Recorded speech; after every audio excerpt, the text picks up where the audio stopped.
Bonjour à tous, alors prenons trois petits éléments du jour, il y en a tous les jours, mais bon, juste pour rigoler un petit peu, de la décadence de la France, de la soumission à l'islam, et bien sûr des effets de, des deux plans mondialistes dont je parle tous les jours, qui sont connectés, à savoir le plan du Forum économique mondial, là, Schwab et toute la clique de psychopathes, wokisme, transhumanisme, etc.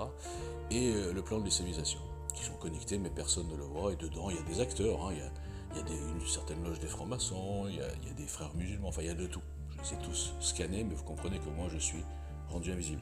Donc là, nous avons un Tunisien sous OQTF, obligation de quitter le territoire, qui est rentré dans une école maternelle avec des couteaux. On se demande ce qu'il voulait faire, on ne sait jamais. On a vu le 7 octobre qu'ils étaient capables de tout, ces gens-là. Donc il a été arrêté, heureusement, et donc attention, hop, il a été remis en liberté sous contrôle judiciaire.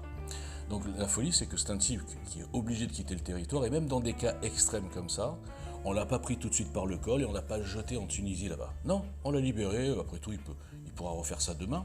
Et si demain, il tue des enfants avec les mêmes couteaux, eh bien les juges seront complètement déresponsabilisés. Non, non, non, on ne peut pas savoir. Voilà. Après, vous avez une équipe de foot en France, je sais pas où, à côté de Montpellier, là, qui s'est fait agresser par une équipe à mon avis, d'arabes, il faut dire la vérité, qui les ont traités de sales blancs, sales bouffeurs de cochons, etc. Donc musulmans, par définition. Voilà. En France, imaginez dans un pays arabe, une équipe de blancs, je sais pas, imaginez qu'il y aurait encore quelques chrétiens qui fassent pareil. Ils se seraient fait lyncher, mais là, il n'y a pas de problème. Et puis en troisième truc, vous avez la condamnation de 5 à 10 mois de prison ferme pour les manifestants qui n'ont rien cassé, qui n'ont rien fait, qui ont manifesté après l'assassinat de Thomas. Vous savez, vous vous rappelez Thomas Crépol, tout le monde l'a oublié. Eh bien, alors eux, c'est pas au QTF ni rien, c'est 5 mois et 10 mois de prison ferme, direct. Pourquoi? Parce qu'ils sont du mauvais côté. Ils contredisent le plan de l'islamisation, ils contredisent le plan socialo-progressiste, bah oui, ils sont de droite. Voilà dans quel pays nous vivons, et voilà, quelque part, ce que je suis pas le seul, tout le monde démontre, mais personne ne bouge. Alors j'ai fait des articles, j'ai fait des face-cam, j'ai expliqué tous les éléments qui démontraient que la France et la position de la France, la politique de la France, intérieure, extérieure, etc., n'était absolument pas sioniste, c'est-à-dire, bon, je traduis, pro-Israël ou défendant les Juifs. Bon. En revanche, même si elle était super sioniste, allez, imaginons que la France soit hyper sioniste, qu'elle défende Israël tout le temps, qu'elle envoie des armes, je ne sais pas qu'elle aille même envoyer des soldats. Qu'est-ce que ça changerait pour la France, concrètement, dans votre quotidien? Rien du tout. En revanche, la France qui s'islamise, ça c'est concret ça. Vous avez vu les taux de natalité là? Vous avez compris ce qui se passe, le grand remplacement? Ok.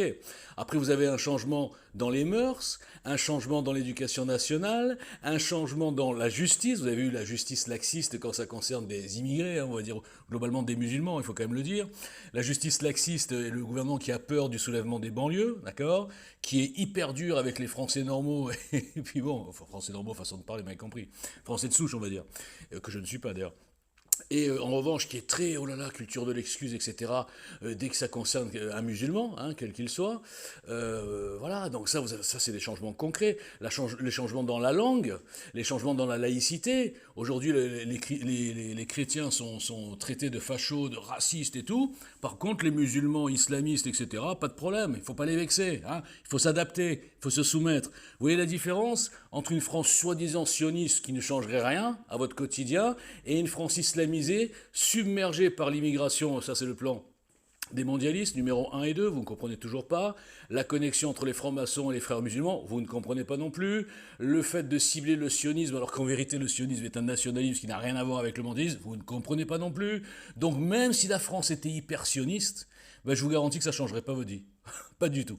En revanche, ce qui se passe tous les jours, l'ensauvagement, l'insécurité, je répète, la submersion migratoire, etc., l'islamisation de tout, on ne peut plus rien dire, les menaces. Vous avez remarqué que dès que quelqu'un dit quelque chose, même connu, même élu, etc., il se fait menacer, etc. Tout va bien. Ça ne vous dérange pas. Vous fantasmez sur les khazars, les sionistes ou je ne sais pas quoi. Mais réveillez-vous les gars, vous êtes complètement lobotomisés par toute cette tangence soralienne de dissidents soi-disant de mes deux et qui vous ont complètement lobotomisé.